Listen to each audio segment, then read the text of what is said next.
What is going on, Ottawa Senators fans? Welcome to another live stream edition, I should say, of the Everyday Sens podcast. I'm Jack Richardson, joined as always by Brennan Parks. Brennan, lot of stuff to get into. 6 preseason games in the bank. The trip to Nova Scotia is over. We had some great performances from the team, some cuts to talk about, waiver wire. How you doing on this Tuesday, October 3rd? We are live at noon. I'm doing well. Yeah, I think that the best thing here is that Ottawa is 5-1 in the preseason, among the best records in the league. Only had that one close loss, and they're playing like very well. I mean, they just beat the Pittsburgh Penguins, Sidney Crosby. Like, not just that, but the Penguins had a full lineup basically. Like, they had, aside from like Radim Zahorna on their second line, they had almost all of their NHL regulars, and yet Ottawa actually came through and dominated them 3-0.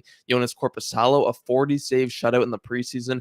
That's unheard of. I mean, come on, like, we're talking about a 40 save shutout. Even though Ottawa gave up 40 shots, I thought they actually played quite well. They didn't really give up a ton of high danger stuff. Helped Corpusalo out. The defense looked good.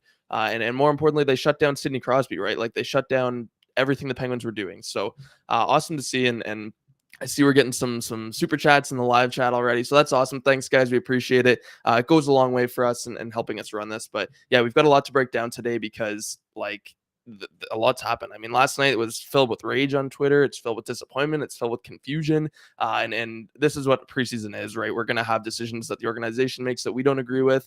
But you know what? Thinking about it more, I'm a little more calm than I was last night. So let's get into it and let's just break it all down. Yeah, so we thank Eric again. You mentioned the super chat. So, Eric, we're going to throw that up there for you. And luckily for you, especially, we talked right before we went live. What are we going to lead with? We basically had 3, topics to talk about. We got goaltending, Shane Pinto, and obviously the waiver wire. We are going to talk about the waiver wire right away. So, the question is from Eric: can you guys explain the waiver process and what it means for our cap space? Does JBD's salary get taken off the books if he clears? So, if he clears, it would go to an AHL one. And I know it's a better example is maybe Sokolov. When his deal went announced, a big sticking point was the AHL salary. So when players get sent down, typically when they're on a two-way, it's an AHL salary. So it's a different salary. My understanding is that JBD would still be making $800K in the AHL. I could be wrong on that because he signed a one-way. I might be wrong because that's how I interpret it. That he signed a 2-year, $800K per year extension with the Sens actually in July. So I would imagine that it's still $800K no matter where he is. Cap Friendly would have those details, but I think Brennan's doing some searching right now and he's going to figure that out. But from what I understand, it would still be $800K regardless if he goes down to Belleville. That's how I see it, but I could be wrong. Yeah, so Bernard Docker, like, you can look on Cap Friendly quickly. So the important thing, Ottawa does save cap space, like real dollars on a one-way deal. They're making the same in the AHL. So Bernard Docker's making, it says 785K in the AHL and then 805 in the NHL. Well, his base salary is 785 of real dollars. So that's what he's going to be making regardless. But the cap hit comes off the books if they go down. So regardless if he's claimed and Sokolov's claimed, it's still coming off the cap hit. So by sending those two down, Ottawa gained 1.58 million in cap space. So they're currently sitting at 1.7 million with cap space. But they're one player short of the 20 player minimum for a roster. So theoretically, they could sign Shane Pinto for 1.7 million and then have a 20 player roster and ice that. That's with Parker Kelly and Zach McEwen on the roster. But again, if you factor in Yuri Shmyhal and Roby Jarventi or a couple of these other guys, they're making more than McEwen and Kelly. So that then brings them down a couple 100,000 more, and suddenly you're still tight. Like, I don't see a scenario in which this is going to be the workaround to not trade like Matthew Joseph or somebody else. I think they're still going to have to do that, but it's a good question, right?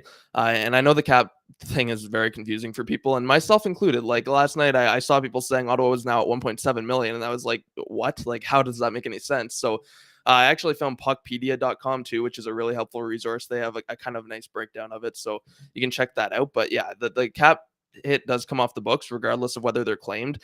It does not add anything if they get claimed compared to going to Belleville. They just have to go through either way. But they will still get paid. Bernard Docker will still get paid his real money. So that's nice for him, I guess. But yes, the cap hit comes off the books. Ottawa's in a better spot for it. I'd be hesitant to say it's a workaround trading a player. Like, I still think it's going to come to that because Pinto, like we're going to talk about it. He got offered a $1 million contract recently and was kind of taken back and disappointed by that. I don't think 1.7 is going to get it done. And again, I don't think Ottawa wants to run with a minimum 20 player roster either. I think they want to have a scratch or two, especially considering how many guys have really stood out at camp. So yeah, that's kind of how it works. Thanks for the question. Thanks for the super chat again. If you super chat, like, we're going to throw it up. We're going to talk about it. That it helps us and it means a lot. So yeah, let's keep going here. Keep grinding it out. Yeah, so there's a lot, and we're going to start with the waiver stuff, and obviously the caption here on YouTube. Everyone right now watching is on YouTube, but if you're listening on the audio, I've got Sokolov, JBD, and Lassie on waivers. That's just in the span of a few days. Obviously, Bernard Docker and Sokolov most recently will be on waivers as of 2 p.m. today, so it'll factor in. We'll find out if they get claimed tomorrow at 2 p.m. Eastern time. The thing with Lassie obviously getting claimed and going to the Anaheim Ducks, and then triggering this move with JBD and with Sokolov, it's like, I don't know how to feel about it. I really don't. I slept on it last night. Obviously, didn't really talk much about it on Twitter. Like, I'm there's two minds. I love Igor Sokolov. I'm a big JBD guy. I kind of admittedly had written off Lassie Thompson. Of the three, I think he had a much better, like, the best camp. I would say.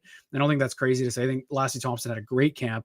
A little bit of different scenarios though. So let's touch on the two right shot defensemen. 2 first-round picks, 2018 for JBD, 2019 for Lassie Thompson, same area in the draft. And listen, like, it's not good, and I call it bad asset management because it is. But just saying that doesn't mean I think they should be handed a spot. It's, you've got Lassie Thompson, who's played, 23 games in the NHL at this point. He's 23. Like, to me, bad asset management is not figuring out what you have in him and then just losing him for nothing, because that's what just happened. They lost Lassie Thompson for absolutely nothing. And look, you can say, like, oh yeah, they probably tried to trade him, whatever it was.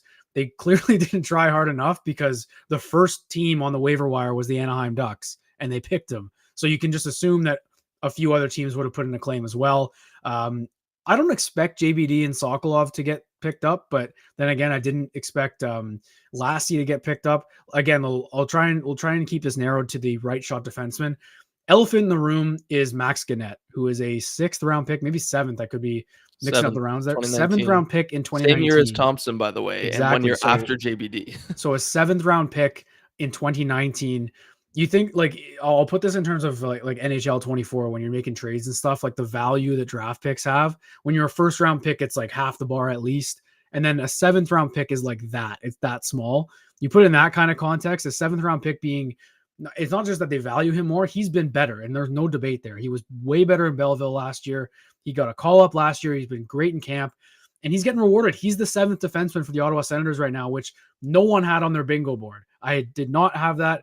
Didn't see it coming. I liked Gannett. I thought he'd have a bigger role in Belleville this year, but he's their guy. He is their 7th defenseman. He's the guy who's going to be pushing Travis Hamonic in and out of the lineup. Like, what do you make of all that? Let's start with just JBD and Lassie, and then we'll get into Sokolov. So yeah, it's frustrating to lose Lassie. I was a little surprised they almost chose him over JBD to start, because I thought he was having a much better camp.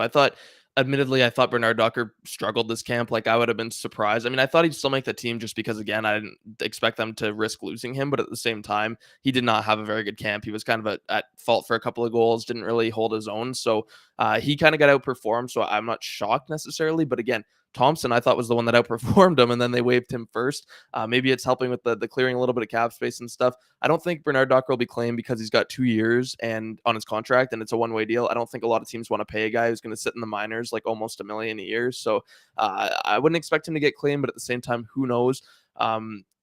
It's tough, right? It's a tough look from a perspective, like a organizational perspective, because they're 2 first-round picks, JBD and Thompson, right? They're first-round picks in back-to-back years, 26th overall, 19th overall, and you're waiving them both days apart. And then Sokolov's a second-round pick, early second-round pick. Like, I mean, it's or a late second-round pick. It's just rough. Like, that's a bad look. Like, 2 first-round picks and a second-round pick from 3 recent drafts, like, all on waivers. You could lose them all for nothing. And that's like 3 pretty good prospects who are considered Ottawa's best prospects like 2 years ago. So it's rough, right? But I think that we have to keep in mind there isn't a ton of positions on the roster now. Like, the jobs are kind of shoring up. Ottawa's got a very strong core. Someone like Sokolov, for example, he needs to play up the lineup. He needs to get minutes and power play time and be a scoring threat. that role is not really available, right? Maybe if they trade Joseph, there's something on the third line, but then you've got Ridley Gregg, right? It's just, there's not a lot of roles. And I think with the way that Schmeichel and again, we're talking about defensemen, but the way that Schmeichel and Yarventi and Gannett played in the preseason and in training camp, they just like, they beat these guys out a little bit. And I feel bad for these guys because they've shown a lot in the past, but at the same time, like, you have to look at the preseason, right? You have to look at what we're seeing right now. And again, I'm gonna agree with you. I think that the frustrating part about this, and I tweeted it last night, Thompson played 18 total games in the NHL. Sokolov played 13. Bernard Docker played 32. We have no idea what these guys are at the NHL level. That's the basis of why I'm a little frustrated and disappointed.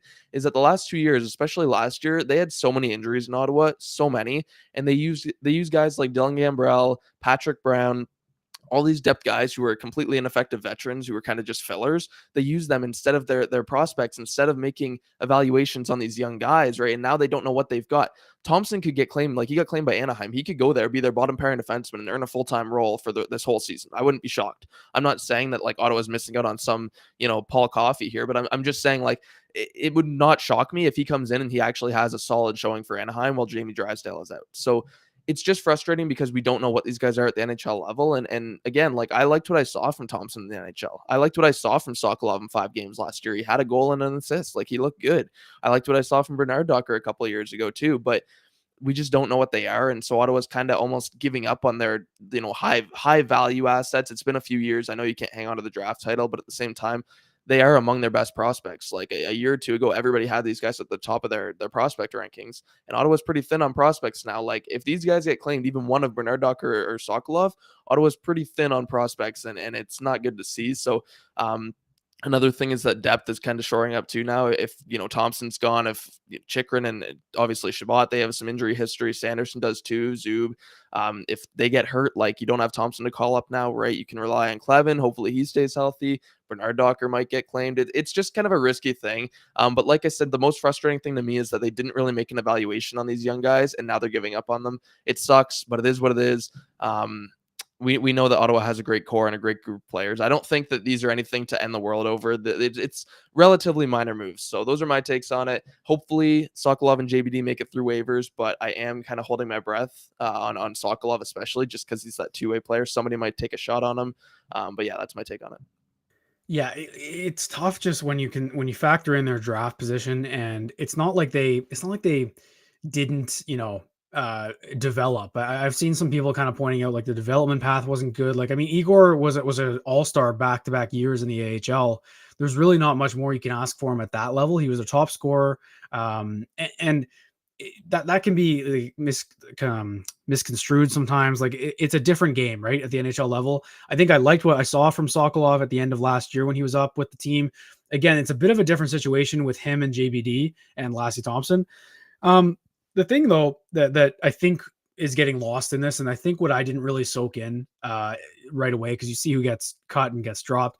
I think it's awesome that Max Gannett has developed it. Like you can kind of go like glass half full, right? Like it's disappointing that Lassie and JBD didn't really get developed properly, in quotations, because just the way maybe the expectations we had, whatever it was. But then you look at a guy like Gannett, a 7th round pick from 4 years ago, and now he's going to be in the NHL lineup. Is it pretty much? That's pretty cool to talk about, right? And not just an NHL line. Like, yeah, Lassie Thompson's probably going to play on the Ducks, but the Ducks are supposed to be one of the worst teams in the league this year. Max Gannett is a 7th round pick, and he's going to be on one of the, hopefully, a playoff team in the NHL. That's a big deal. I think it's important. And we can go even further with the forwards. Again, I love Igor Sokolov, but you look at the camp Roby Arventi had, he absolutely deserves to be where he is. He was playing center, and he's not a centerman. Finished the year last year at center, and from what I know, when he was drafted, he was a winger. So to me, like all of that kind of, there's two sides of this, and it was always going to be like this. They always had, we talked about it all summer, especially up front. They had so many forwards that were like battling for 3 spots. They had so many guys who could be 3rd, 4th liners, but there were like 9 of them. They all played in Sydney pretty much, except for Drake Batherson. Every single guy in that lineup was fighting for a depth role, and people were going to get cut. And it just sucks that it has to be Igor, because obviously like the contract stuff, like it didn't have to last that long.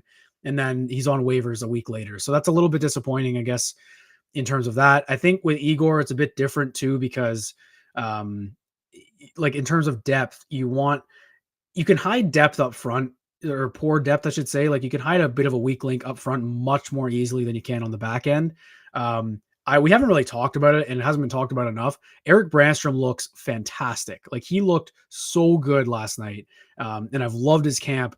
So you don't want to hide that pairing. You don't want, and I'm not saying putting him with Thompson or JBD would be burdening him in any way, but you don't want, if they go out and Thompson's struggling, you don't want to have to be like, all right, we got to sit that pairing down, because Brandstrom's positive value on the ice. And I can't wait to go on this season about Eric Brandstrom. If I'm assuming he's going to be in Ottawa, but yeah, like, that's the thing. And then their blue line is their strength right now, right? And I think having a weakness there, what you would call a weakness, I can see why the coaching staff maybe and the management, whoever it was, is just not willing to have a project, if that makes sense. And yeah, it's really unfortunate for Thompson and JBD, because they kind of got caught in this whirlwind of adding Zub, adding Chikrin, Sanderson coming out of college and being a stud. Like, they just got lost in the woodwork. I don't think they're going to be bad NHL defensemen. I think they'll find a way in their career.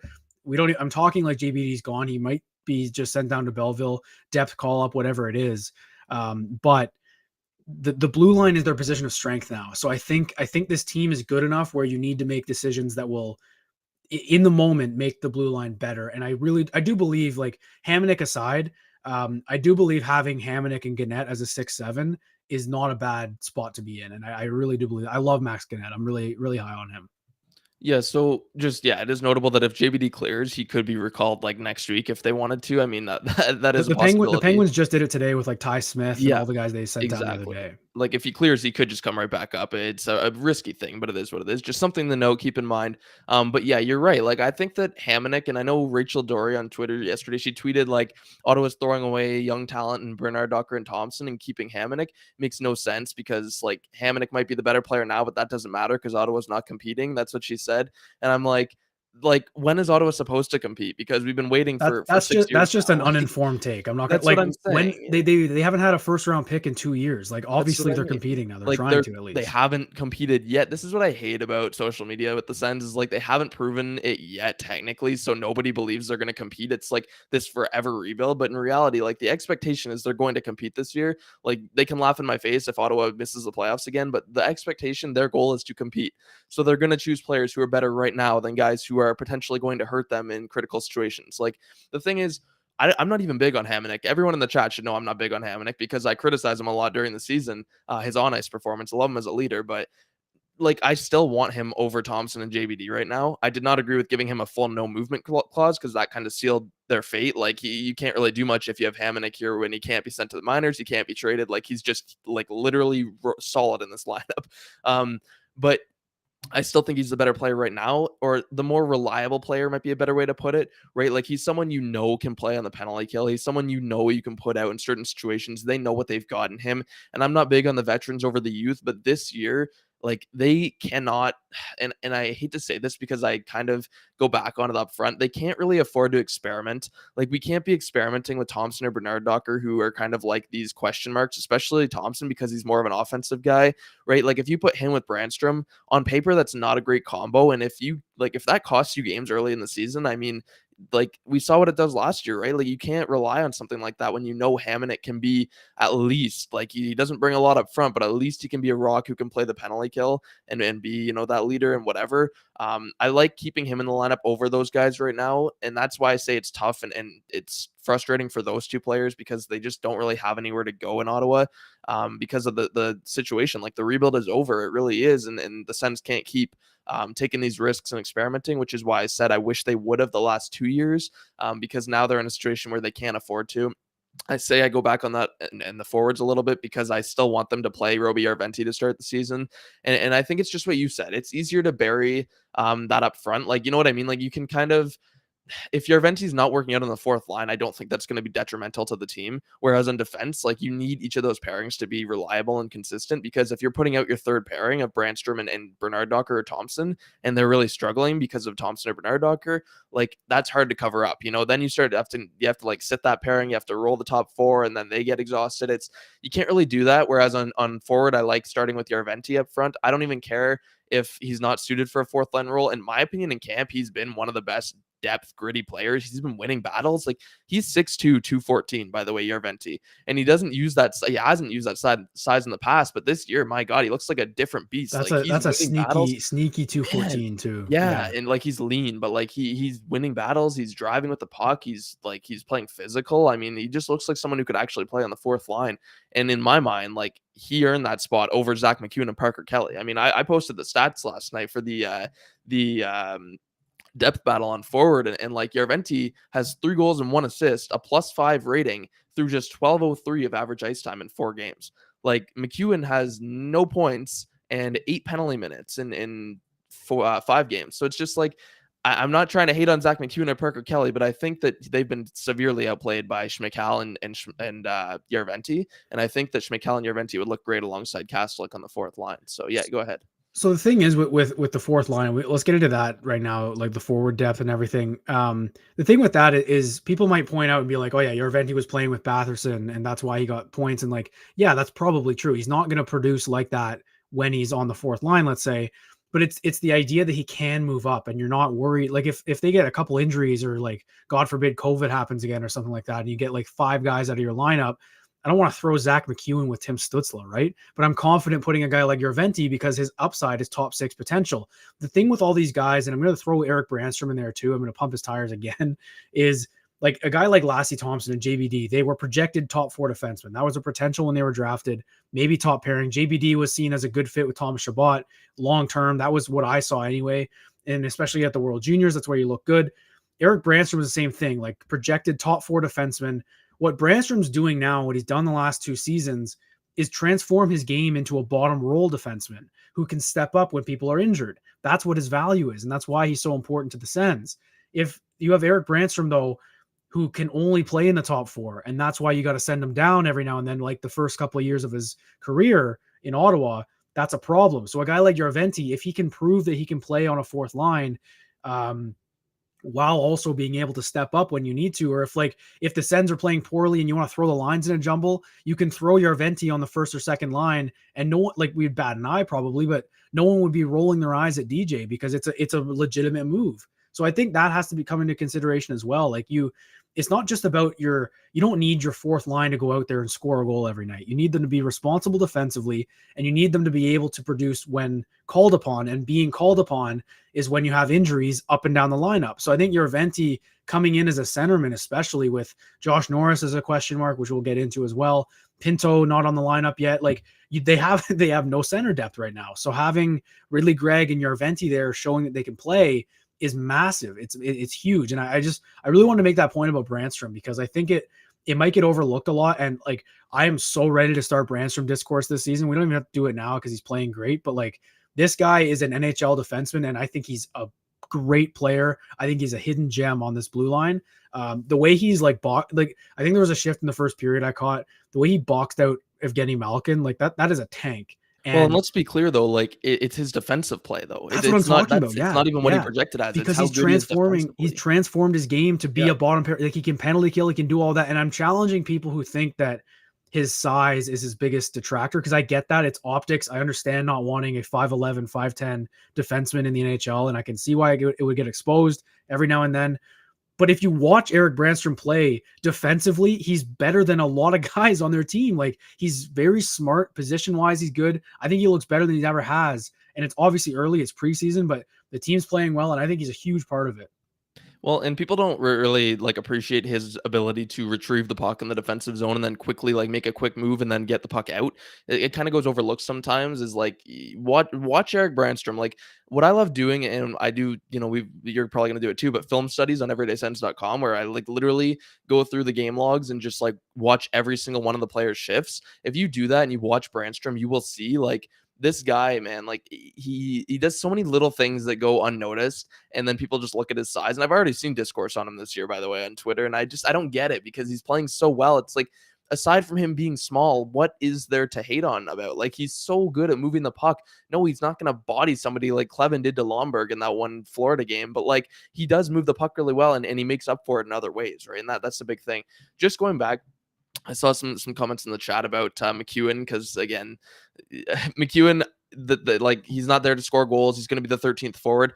That's 100%. Like I agree with you. I think he should be the 13th forward. I'm not even saying he should be sent down. He can stay as the 13th.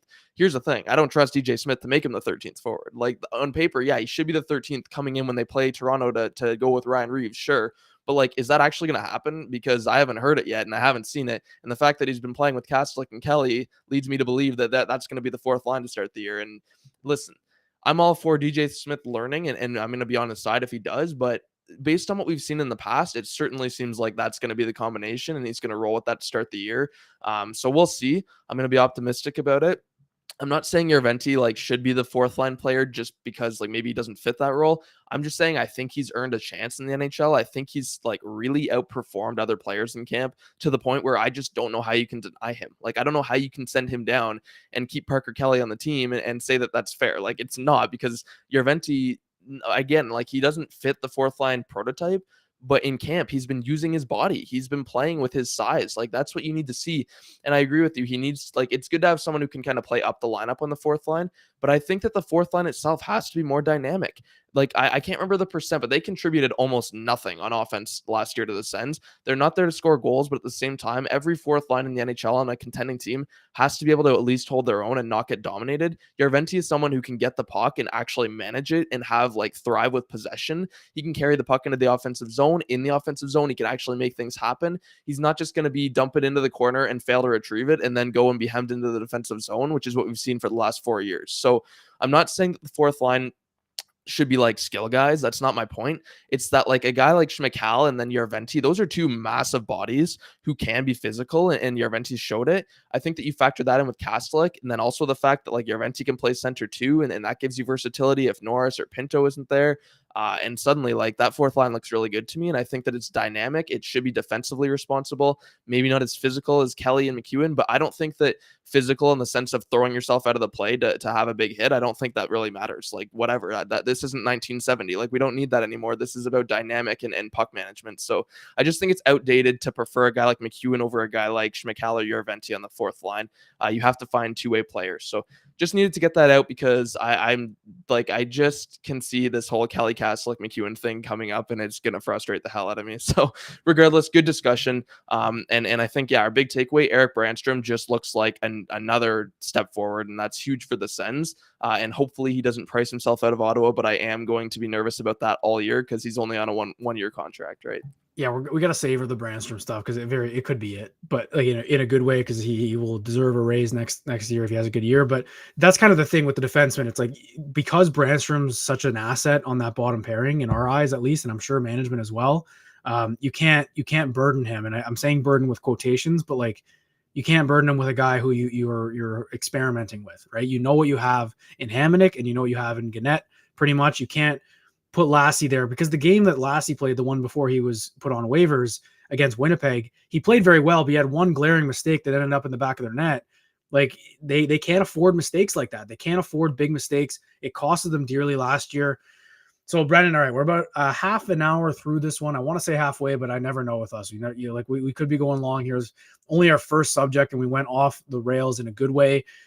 But let's get a word from our presenting sponsor from Manscaped. Support for the Everyday Sens podcast is brought to you by Manscaped, who is the best in men's below-the-waist grooming. Their products are precision-engineered tools for your family jewels. Manscaped's Performance Package, the ultimate men's hygiene bundle. Join over 8 million men worldwide who trust Manscaped with this exclusive offer for you. 20% off and free worldwide shipping with the code SENS20 at manscapes.com. Brendan, I know we've talked about it, and I think this thing's a game changer. It really is, and then I'm going to keep pushing that. We put out some tweets. It's just a great package. I know you finally got yours. You want to talk about it a little bit? Just, I know you had those nice little photo shoot with it there that you put on Twitter. That was pretty great to see. So tell the folks about Manscaped and what you can get in the performance package.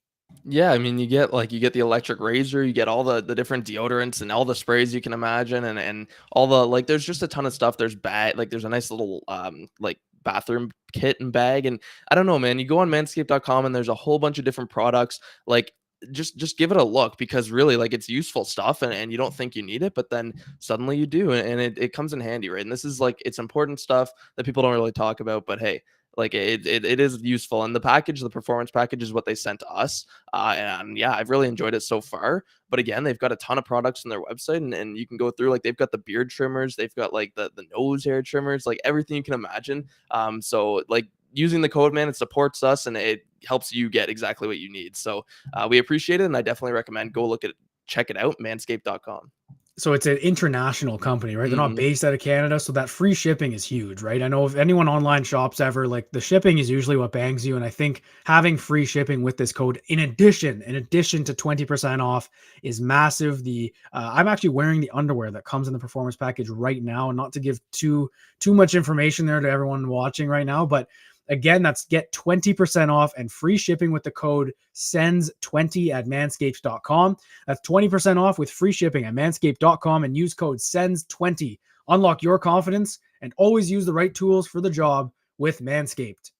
All right, let's get into our next segment. I think it's time to talk some Shane Pinto.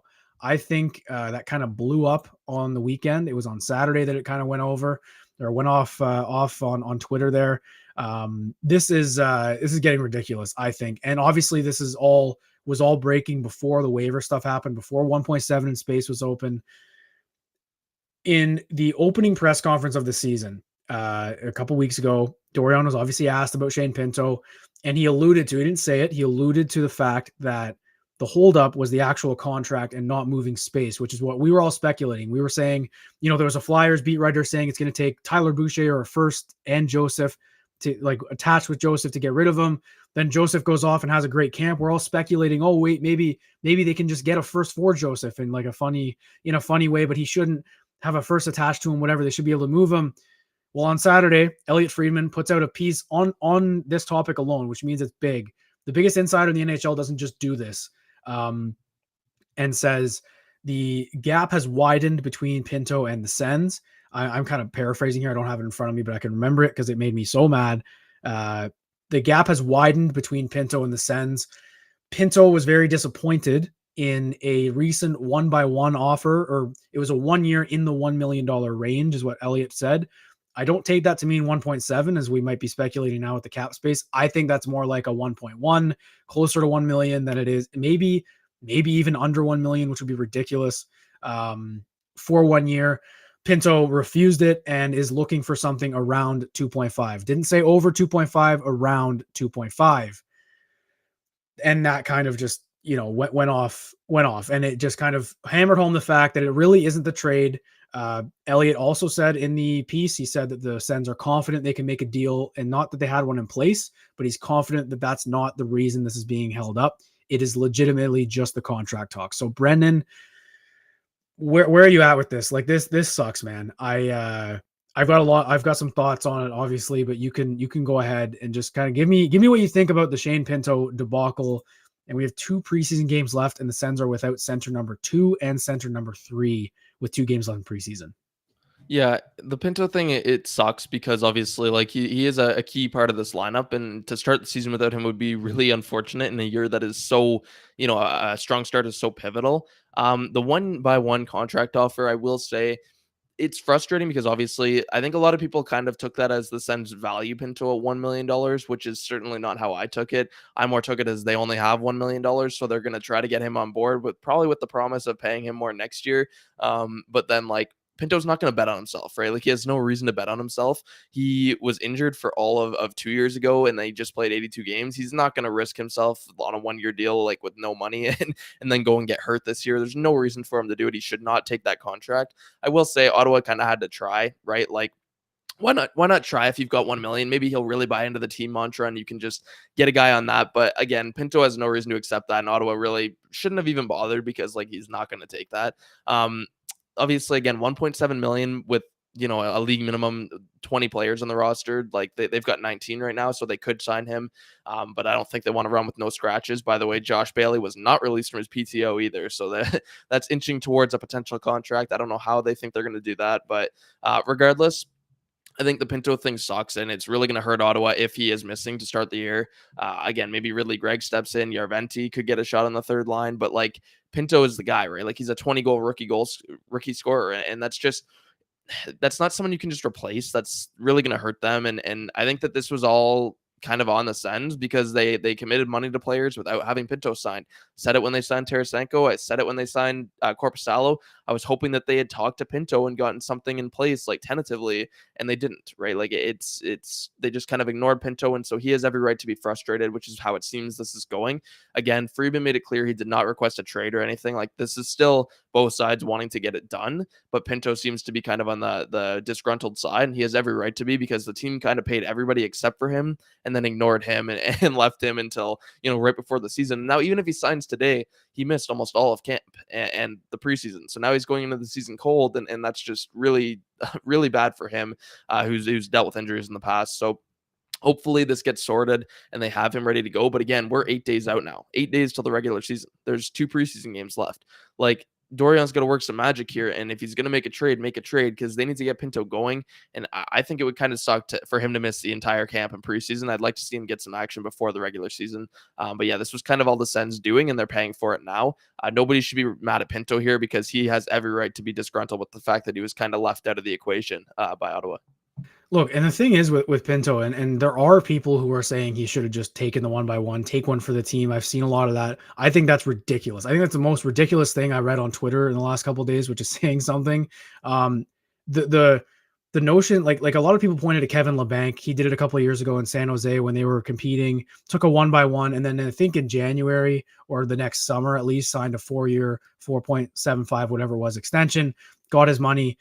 We don't like, I think the term Pinto is looking for himself is also a 1 and 2 year deal. Like he's in a way betting on himself too, but a 1-by-1 is not betting on yourself. That's literally just doing the team a favor. Like and again, I don't blame them for trying. I blame them for trying now. I think trying now is a bit of a bad look. And the tone of Elliott's press or release is that that was the first time they tabled it, right? And it's not, and like he's asking for something around 2.5. And it's not that the Sens are saying they can't do it yet. It's that they don't want to go that high. They don't want to give him 2.5, which I think is, again, ridiculous. You look at a lot of analytical models. I use the one with the Athletic. It's got him at 2.8. And I think a lot of that is actually sunk, like it's worse than it would be because that second line was not good enough last season. And I think that tanked the results a little bit.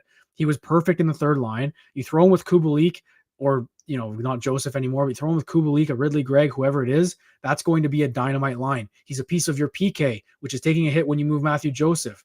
He's a piece of your second unit power play, which is going to act as a first unit. Unfortunately, didn't get to see it last night at all, but like so many things point to Pinto being a valuable member of this team, but they're not treating him like one. They really aren't. And they would have if they signed him on July 1st when they signed Eric Brandstrom. I'm not doubting that they tried. Pinto's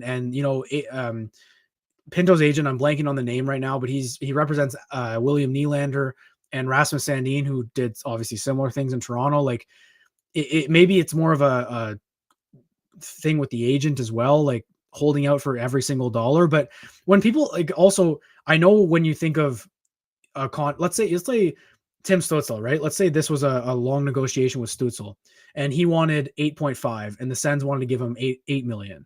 And then it was a bit of a stalemate because of that. That happens. And it happens with every star player. They debate over $200,000, which again is still a lot of money. But you think of it from a Pinto perspective, he's asking for 2.5, let's say, and they're offering 1. That's an 150% pay decrease from what he's asking for. Like the gap widens the lower the dollar amount is. So like every other dollar matters that much more when you're making less. And Pinto asking for 2.5 after the season he had, and Pierre Dorion, no hesitation last summer, gave Matthew Joseph a 4-year, $2.95 million a year deal after 12 games in a Senators jersey. It's ridiculous. They're moving the goalposts for their third line center. And I don't understand it. They're moving the goalposts for their guy who was their top prospect, came in from college, has been in the program now for 3 years, battled back from a shoulder injury and played a full season, full 82 games as a rookie, was a bit out of his depth. But if they're pinching pennies on him because of that, I don't like it. And if it was just Friedman saying that it was about the contract and the team hadn't really confirmed anything, then I'd be like, okay, grain of salt, whatever, even though it's the best insider in the NHL, he wouldn't say it without having reason to. But Dorion said it too in his opening press conference. He alluded to it, saying we're confident about a trade. It's about coming to terms. They don't want to give him 2.5. I posed the question on Twitter last night because I don't personally think it's true, because I think that's a bit ridiculous to speculate on, but it's worth considering if Dorion is kind of digging his heels in because of new ownership. Why are you digging your heels in for a contract under 2.5 million when you've dished out like a 1.1 million a year, 2-year deal and a no movement clause to your 6th defenseman, and you're pinching pennies on your third line center? Like we had a debate about who's more valuable, your third line center or is it your 4th defenseman? And that's a debate. If you're handing out that contract to Travis Hamonic, no problem. Why is this a big deal with Shane Pinto? I'm ridiculously over that kind of mentality from the Sens. I don't understand it. This is long gone. This is Melnick days kind of penny pinching. I'm tired of it. Just get him to camp, man. It's ridiculous. Yeah, I don't really know why they'd be hesitant to pay Pinto 2.5 million. I mean, he's well worth that money, and I think he showed that. Yeah, and then you look at some of the other contracts they've handed out like willy-nilly, and it's like, this makes no sense. What I'm really hoping is that they're not hesitant to pay him because they want to pay Josh Bailey, and I'm still so nervous because that would cost $775K at a minimum, and obviously like that, if you're paying 2.5, then suddenly they need to have like, just quick math, like 300 or 3 million and just like over 3 million. So that adds to that. If he takes less than 2 million, maybe you could afford him to. If Josh Bailey's factoring into this at all, that's completely insane. So hopefully that's not happening. But yeah, I don't know why they would be. Also interesting to note, did you hear that Steve Staios interview yesterday in the intermission with TSN 1200? I was at work and I heard like parts of it. I was looking right at Graham Creech. I wanted to ask your thoughts, because basically like they tried to ask him about like Dorion and Pinto, and Staios was very much in the mindset of like dancing around every question and basically saying like, that's all up to Pierre. That's all up to Pierre. I So felt I'm almost bad. interested, like, or is this like, is Staios really just gonna like test Pierre and be like, are you going to be able to solve this, or is this going to be an excuse to kind of like get rid of you? 100%. This is a tryout for Pierre Dorion, and it's not even like, I wrote about that on everydaysens.com. Head over there, use code GoSensGo for a little bit of a discount as well. I alluded to that, like this is a tryout for him. Like he's under Staios' microscope because Staios is under Andlauer's. Like, yeah, they got a relationship, but Staios doesn't want to be like, look like he's slacking under this new owner. It's his new boss. Just like DJ is going to be under Pierre, like Pierre's got to look at DJ differently now, right? So everything's under a microscope now in Ottawa in this new, like, regime shift or whatever you want to call it. Like I did hear, that's actually funny. I heard those exact questions. I kind of tuned in and, yeah, like I felt a little bit bad for Creech, to be honest, because it's a great question. Obviously, you got to ask him. He's the president of the team, president of hockey operations. It's in the GM's hands. Like I don't know if every president would say that. Again, it's new for people in Ottawa to have a president like that, like a different person running things over the GM. But I mean, even like if it's day to day and if it's big picture stuff, like, I mean, it's the same thing, isn't it? Like if you're disgruntling a guy, like that's the thing too. It's not like this isn't like when Nylander held out in Toronto, it was a big deal because he's a huge piece of their core, great player, like top player in the league. No disrespect to Shane Pinto, but he would probably tell you he's not a superstar. He was, I believe, top 10 rookie voting or whatever it was. Like actually, I don't even think he was. I don't think he was. That was a big deal. He wasn't top 10 in the Calder voting, but like he knows his place, and it's not like they're fighting over an $8 million contract like they were with Brady Tkachuk when he signed on the first day of the season. This is completely different. It's a depth signing, but it's a signing that makes your depth playoff caliber. With Shane Pinto gone, I love Ridley Gregg, but like you kind of take a hit. You really do on the wing and whatever it is. So he's valuable and he knows it. And all he's asking for is $2.5 million.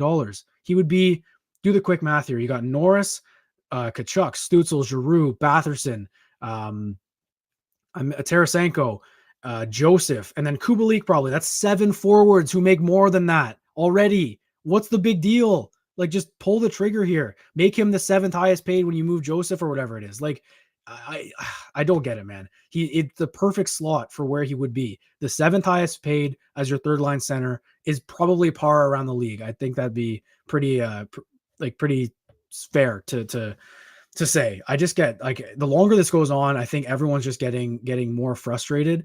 And I know there's people, and I'm gonna say Sens Chirp because they put out a tweet, and I love senschirp.ca, like they're great writing, and I love the Twitter account. But put out a tweet just saying like people need to stop focusing on the negative. There's a lot to look forward to with this team. And like, yeah, there is, of course there is, but this is far from a normal situation. This doesn't happen all the time. This does not happen where a playoff caliber team is in the middle of a stalemate at the end of training camp, October 3rd, with a huge part of their core. Like, it doesn't happen. So I'm a little bit frustrated with it all, obviously, but we also are focusing on the good things. That's what's frustrating. It could be so much better, and it's not like a hopeful situation. Like, it legitimately, on paper, this is a great hockey team, and we're seeing it in preseason. Add Pinto to that mix, it's that much better. Yeah, people are making some good points in the chat too. So I'm going to go through a couple of them here. So one is that Ottawa shouldn't really sign or can't really sign Pinto until they make a trade, because then they lose all leverage. And if they are stuck over the cap with like no time left before the season, then they're really in a tough spot. They're going to have to give up a lot to move a guy like Joseph. So again, Pierre said he's confident about a trade. I don't know why they're hesitating to pull the trigger on a trade and then get Pinto signed. But yes, it's a good point that they can't really trade Pinto, or they shouldn't trade him before, or sorry, sign him before they make a trade, because then they lose all leverage and they're going to have to move a lot with like a Joseph to get rid of him. But again, like, they should be making a trade here soon. And then there's another point that was kind of interesting by Ben D, which is if I was Pinto, I would wait to see if Norris plays. Then he has leverage, because Norris, obviously, the injury thing is kind of interesting. Then he says, might be why the Sens keep saying Norris is healthy, which is kind of an interesting little like theory here that we have going. Like, Norris, obviously, we're going to talk about him a little bit. That'd be so scummy, He was man. so they said he was going to miss the first 2 preseason games. That was their plan. Then he would play. He was wearing non-contact. Then they took the non-contact off. Everybody got excited. They said he was probably going to suit up in the 3rd game. Then they were like, no, maybe not yet. 4th game, no, maybe not yet. 5th game, and then 6th game. Like, it just keeps going. And now there's only 2 games left, and Norris still has not played. So it would be scummy for sure. But it's kind of an interesting theory. Like, maybe they're making him seem a little more healthy than he is, so that Pinto is not gaining too much leverage here. I mean, hopefully that's not the case, because like, we shouldn't be seeing that from an organization who says that they value their players like they do. That's kind of the whole mantra here. So a theory, but we're going to leave that a theory for now. Yeah, I don't know. I mean, Norris, obviously, like, I don't know what his health is at, but he needs to play. I mean, if he does not play a preseason game, I'm going to be absolutely like terrified, because I mean, he was supposed to be fully healthy. Like, they said he's fully healthy, and they were being just cautious. They said the words, we are being cautious with Norris to start the preseason, and that he's going to get into games. He still hasn't. So it's like, where is his health really at? And is the organization kind of downplaying this to kind of make fans feel a little more confident, a little more comfortable? Maybe the Pinto thing, whatever. To me, like, Norris is arguably like, I mean, we've said it, but he's an X factor. He's a key piece of the core, especially with that contract, right? He's making like $8 million a year for several more years. You need him to play. And if his shoulder's still not healthy, like, he's had 3 severe injuries to that shoulder now. I am awfully nervous, and I'm going to be nervous anyway, because this has just been delay, and delays are never good. And so I get being cautious, but like, if he was fully healthy, I would have thought he'd be in by now. So I'm not going to be too negative about that, because maybe they are just being super cautious with him and don't want to risk it in the preseason. But I do feel like they're downplaying it a little bit based on the delays. Like, that just doesn't really happen. You don't say he's going to miss 2 games and then he misses like 6. That's just not what happens. So we'll see. But yeah, do you have anything on Norris? Yeah, I mean, look, like I said it earlier, and when we were talking about injuries and getting worried about them in preseason, if he's gonna get hurt in a preseason game, it was like, and it's because of the shoulder, it's gonna happen in the first game of the regular season anyway. I don't buy the oh, he could play. Remember when camp opened, they said if the season started tomorrow, he'd play, but we're gonna hold him out of preseason. I don't buy that at all. Why? Like, what's the point? The point of preseason is to get contact, feel good, get a feel for the puck. We talked about it in the Winnipeg game on Wednesday. It looked like they were fighting the puck, like they didn't really know, or was that Friday or whatever it was? Wednesday, Friday. Friday. Yeah, on Friday night when they were fighting the puck, whatever it was. That's what preseason's for. And then last night in Halifax, they looked fantastic, the top guys, from what I caught, right? And like that to me is what preseason's for. It's for figuring all that out. And I get not wanting to injure him. He's a huge piece of the team, whatever it is. But if you're worried about injuring him in preseason, what's the difference between October 11th and Carolina? I guess it's another week or two, like 2 weeks, but like, man, I don't know. I don't know if it's actually 1 week away. We got 8 days until the start of the regular season, which is exciting, by the way. But yeah, it'll heal up a little bit more, but I don't know. And I know I saw it in the chat there, like that we're just gonna be nervous for him all season. Of course we are. Like that was gonna happen regardless. I'm nervous watching Korpisalo last night get bumped into a couple times. I know you pointed that out. Shabbat looked great. He did last night. I thought he was one of their best players, to be honest. you got to stop bumping the players into your prize goaltender there. Let's use that sweet transition I just brought up there for the goaltending. Huge topic, the X factor. There's a lot of X factors. This is the X factor. They want a sniff of the playoffs and a sniff in the playoffs, and all goaltending needs to be solid. They need to be better than they've been. Back-to-back games, Forsberg, Korpisalo showed why this can be a special tandem. Why don't you talk about one of them? I'll talk about the other guy because I think they both look fantastic. Yeah, I mean, we can talk about Korpisalo last night. Like, he obviously came in with a 40 save shutout, and his first game against Montreal, he looked a little shaky. I mean, he let in 4 goals. The game winner, Cole Caulfield, obviously a sniper, but like, it was not a very good goal. He kind of just let it squeak through on that one.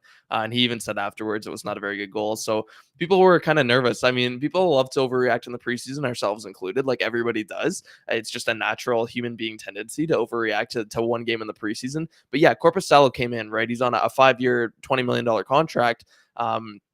And in that game against Montreal, he didn't really look that good, and people got nervous because Forsberg and Sogard had set the bar so high against Toronto. Then last night, Korpisalo comes in and he basically tells everybody, like, listen, I know we all love Anton Forsberg, but like, I'm the guy here. That's what he said last night. Like, he's playing Sidney Crosby, Evgeny Malkin, like a full Chris Letang, Erik Karlsson, a full Penguins lineup, all of their scoring threats in. Like, they had like power everybody. plays, man. And the power plays were what, 6-0. Like, it was egregious. Let me just mention that Erik Karlsson, Tim Stützle trip. That was one of the craziest things I've ever seen in my life. But anyway, Ref is a Sharks fan. That was crazy. Sure. Yeah, but Korpisalo, obviously 6 power plays and then just 40 shots. I mean, it's a preseason game. Most goalies don't even play a full game in the preseason. They usually rotate.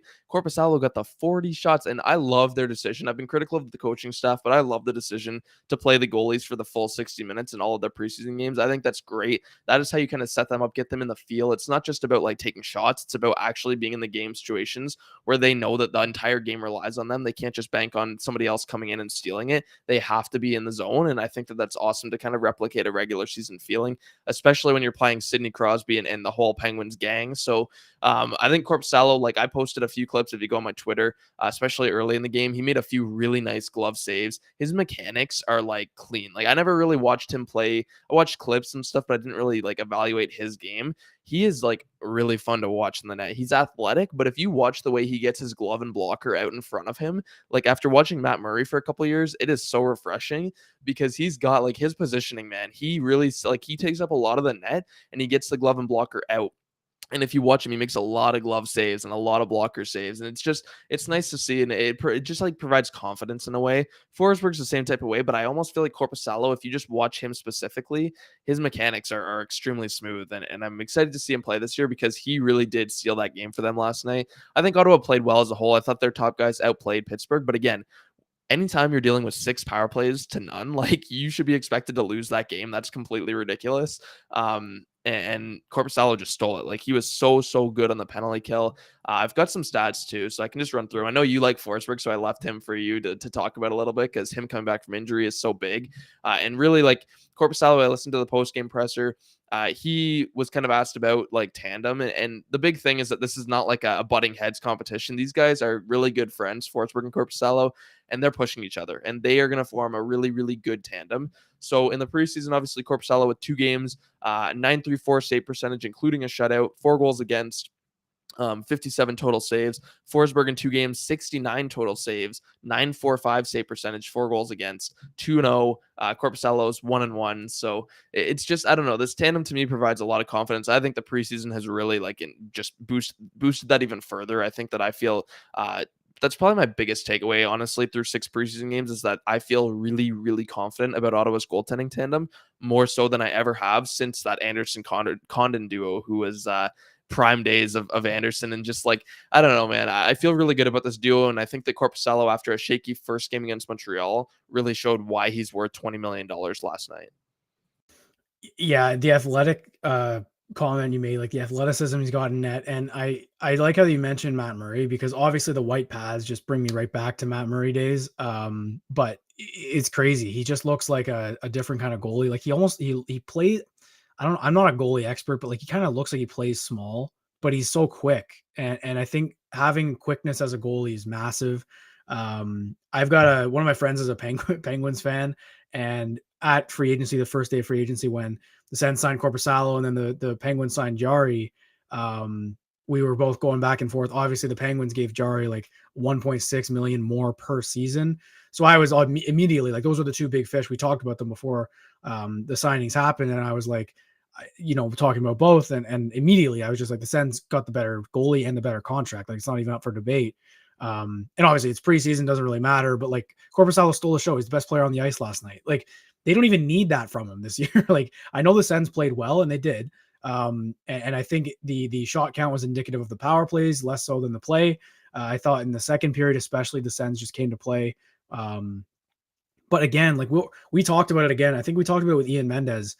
Like they're gonna have games where they get outshot 40-20 and they win 3-0 like last night. And then they're gonna have games where they outshoot the opponent 40-20 and their goalie can't really isn't having a great game. The great teams find a way to get past either one of those. So the fact that the Sens pulled out a win yesterday, got 2 goals, empty netter, that's a pro team win. I know it's preseason, we're not getting excited, but I really feel like a different feel around the team. And I wanted to get into all this like with the goaltending talk because it factors into it. But like all this stuff with Pinto and Norris aside, the team looks great. Like Brady Tkachuk looks awesome. He looks faster.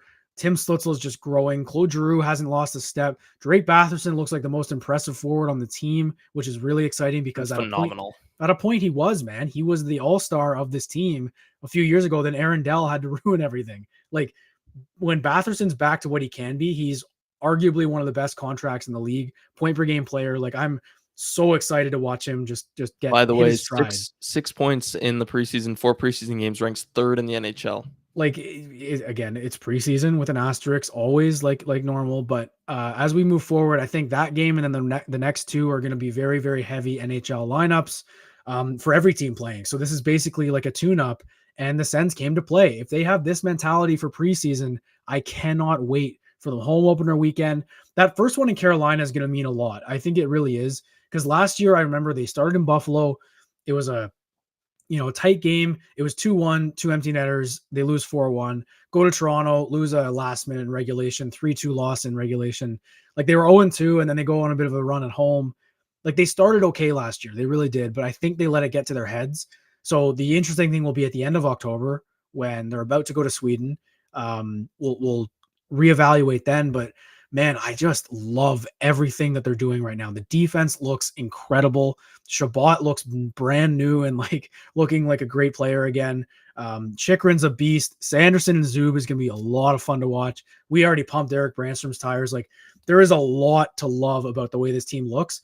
And even with that center depth, without Norris and without Pinto, with that hole there, if the goaltending is like this, I love this team against anyone in the league. I really do. And I know we're a Sens podcast, but I truly believe that. I think with health permitting to goaltending and the defense, not even the forwards, I think the forwards have enough depth. D and goalies stay healthy. I think this is a playoff team based on what we've seen. They've been dominant. They have in games where they don't have their NHL lineup and in games when they do. They've looked great in both. Yeah, and like I know last night was a preseason, but one of my draws from that game was that, and again, it's the preseason, I'm going to emphasize it, but was that Ottawa's top guys looked really good against Pittsburgh's top guys. And I know Pittsburgh's getting older, but the biggest play was Tim Stützle on the empty net, and that was Tim just literally outworking Evgeny Malkin. He came from behind Malkin, outskated him, was stronger on his stick. Malkin breaks his stick on Tim like a brick wall, and he just goes in and puts it into the empty net. And it just felt like the dagger. And this is in Crosby's hometown, in front of his home crowd. The crowd's all cheering for Sid, and they literally shut him out. The top guys dominate. Like it just, to me, I feel like, and it's preseason, yes, but I feel like we're going to say that a lot throughout this season. And that's something that I think other fan bases rightfully look past, is that Ottawa's core is going to take another step. And again, we have to see it first, but like, I just feel like watching them, I wouldn't be surprised if Tkachuk, Stützle, like Batherson, all these guys kind of take a step forward again in their development. And then we're talking about them at the end of the year in the same breath as like a lot of the other, like if you look at New Jersey and their top guys, I think you could easily compare Ottawa to that group by the end of the year. And again, it's a big kind of ask because New Jersey took a massive step, but I think that it's plausible that the Sens could be competing with every single team in their cores. Like I'm not surprised. Even Toronto, Austin Matthews might be the best player, but I think that Ottawa has so much depth in their core. Like their top 4 is so good on defense, right? Like I think Chikrin and Shabbat are going to be so impactful. Sanderson too.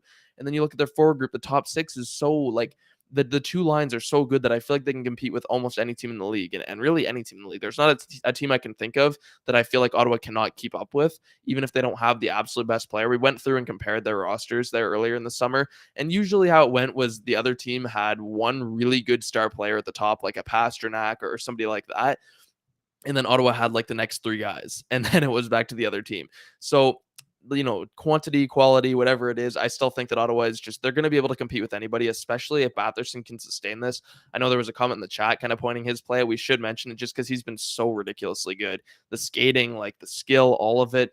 He's looked good with every single line mate. Like, obviously, he got to play with Yarventi a little bit. Kubalik and him have had some really good chemistry, which is interesting too, because Kubalik could play up the lineup. Maybe Tarasenko goes to the third line at some point. Who knows? A lot of combinations to try out, but Batherson's definitely been the MVP of camp, in my opinion. He's just been like, his emergence has been so important to the team. And I think that if he can get back to 90% or 80% of what he was 2 years ago, where he's a good two-way player, he's not costing them in the defensive zone, but he's also producing a lot of points. Like, yeah, he was point per game until Aaron Dell injured him, and he was leading the Sens. He was the consensus number one player on the team. Like, everybody thought he was playing better than Brady, than Tim, everybody. So hopefully he can get back to that point.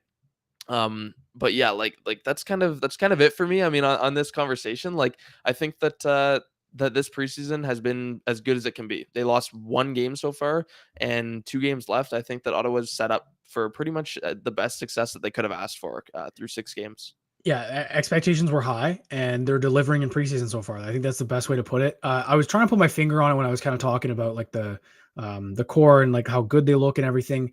I really think it's this. They have this, like, for a long time under DJ Smith, especially in the last 4 years, they've had this. We're going to play hard, and it's not going to be an easy out. And you ask any team when the Sens were really bad, in that first year with DJ when we were tanking, and then the COVID year, like, any team that played them said that they're not an easy game. I think that's kind of the mentality people had about the Sens. I remember Matthew Tkachuk talking on Spit and Chicklets about them at that time, being like, when they get more skill, they're going to be a scary team. Well, fast forward to now, they have more skill and they still have that FU mentality. I think that's the biggest difference between a lot of, I don't want to say pretenders, but like, and I don't know if you've watched the show Shoresy. It's like a spin-off of Letterkenny, and I didn't even watch Letterkenny, but Shoresy's it's a comedy hockey show. It's awesome, by the way, if anyone wants to check it out. But a big theme in that is the Shoresy guy. It's like a bit, he says, like, I hate to lose. He doesn't love to win, he hates to lose. And I really get that mentality from the Sens core. And I think that's Giroux coming in and, feeding off of these guys. I think it's Stützle. I think that's just inherently who he is. Brady Tkachuk's obviously got that. Like, it's that, we're going to play so hard, and we now have the skill to back it up as we get older and as we get more pieces, but they hate losing. And last night's a perfect example, man. Like, you think about the hoopla around Sidney Crosby. It was a huge deal. Obviously, him going back to Halifax. Tickets were like $700 on resale last night. Like, it was a hot ticket item. All the stars on every team was playing pretty much. And yeah, it's Batherson, same kind of situation, but it was the Crosby show. Last night was supposed to be the Sidney Crosby show, and the Sens came and came to play and spoiled the party. And to me, like you mentioned with the Stützle and the Malkin thing, like Tkachuk and Malkin were going at it earlier in the game. Like they just, in Kachuk's throwing hits, like laying people out, like it's the playoffs. Like, they just have this mentality. I think, at least right now, as it stands right now on October 3rd, this FU mentality of we're not going to lose. And I love that out of them. I think they missed it in years past. I think when they go on those slides, they miss that. They get frustrated and flustered. But if they've got the killer instinct, I'm like the swagger and everything like that, it's going to be a fun year, man. If they can just bottle that up into whoever's in the lineup, trickle it down to the young guys. Ridley Gregg, again, like, I love that guy. We didn't talk about his goal. He's been great this camp. Earned a spot somewhere in the lineup, no doubt in my mind. So I'm really fired up. I really am. I can't wait for 8 days, like, until the season starts. I'm getting sick of preseason.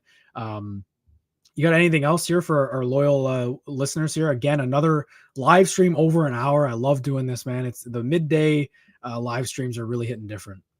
Yeah, I mean, I think we want to keep doing live streams too, a little bit more, just because I know people have been asking for the midday broadcasts now with some changes over at TSN, and it's kind of just some, there's less going on now. So I think we can keep doing this, and whenever we've got time, we'll plan around it. Just keep looking for updates, but otherwise, yeah, I mean, your point is great, and I think that's what we talked about with Ottawa is with this core specifically is that they're so competitive, right? They have that competitive killer instinct, like you said.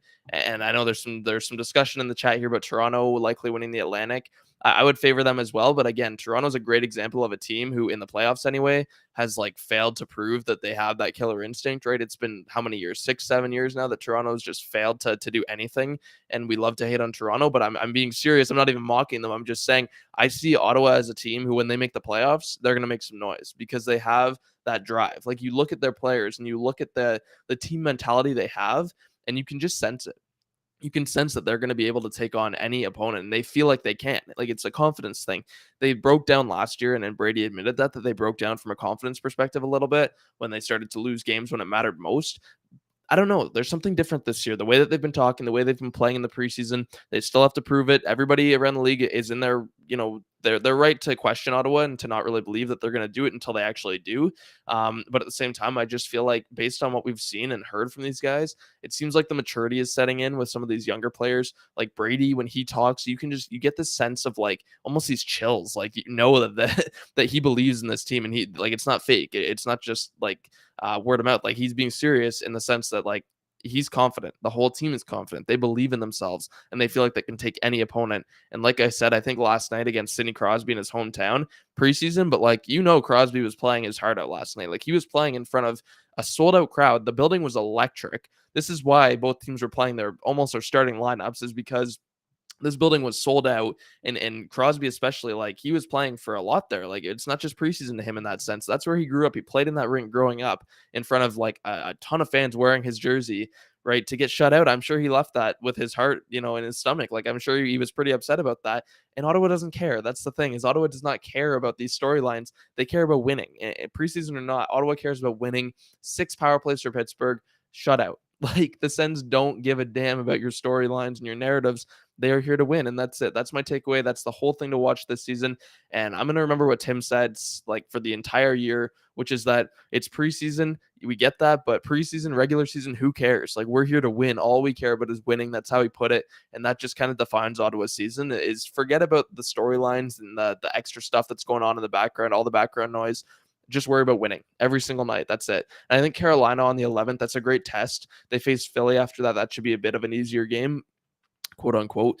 But Carolina isn't a great test because it's in Carolina too. And they've obviously been one of the best teams over the last few years. And so it's going to be kind of a prove it moment. Like if they go into that game and they win in Carolina's barn to open the year, that is the ultimate prove it. Get a good game at a Korpisalo if he starts, or Forsberg, and then go from there, right? So I think that's a great test to start it. But yeah, other than that, just keep looking out on the Twitter and the Instagram. We're going to be announcing the pods when they're coming out. Probably aim for, we haven't even decided yet, but probably like Friday this week, we'll see.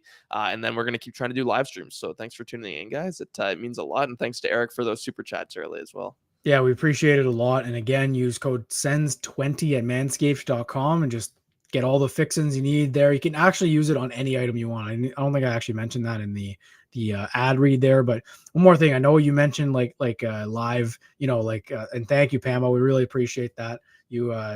Again, like it goes a long way. We really do appreciate it. It's like I love doing this, man, but just stuff like that just actually like makes your day kind of thing. Right. So really appreciate that from Pamo. One thing though, from like a league-wide respect perspective, I'll say, NHL discussion on Instagram, very unanimously anti-Sens. I think they're Leafs fans who run it, and every time Sens stuff comes up, the language they use, personally to me, just feels like they don't like them. They had them 14th, ranked 14th in the league, I think, as a playoff team, I believe. I mean, that's respect. I mean, they had them last year, I think, at like 20, 21, and that's kind of where they finished. So like 14, like they know what they're talking about over there. It's a league-wide review and look at the league.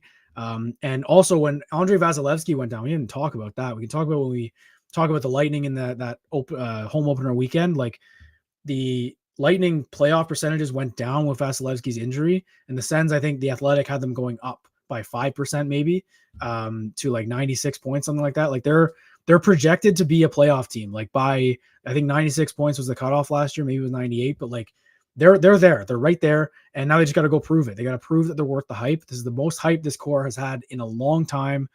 This core in general has had ever, team wise, in a long time since I can remember. I don't even think any of those years with Karlsson, they were this kind of highly regarded, which sounds crazy to say, but that's going to wrap it up for us. I think that's another great live stream. We thank everyone for joining the chat. And again, we love interacting with everyone's thoughts. There's a lot to talk about with the Ottawa Senators now every single day. So we appreciate the subscription. Subscribe to the YouTube page as well. If you're not sure when we're going live, every time we schedule one, you'll get a little notification when you're subscribed. Just makes it easier for you to come join us midday if we can. We'd like to do these a lot more often throughout the year. So again, thank you everyone. And we will see everyone next time on the Everyday Sens podcast.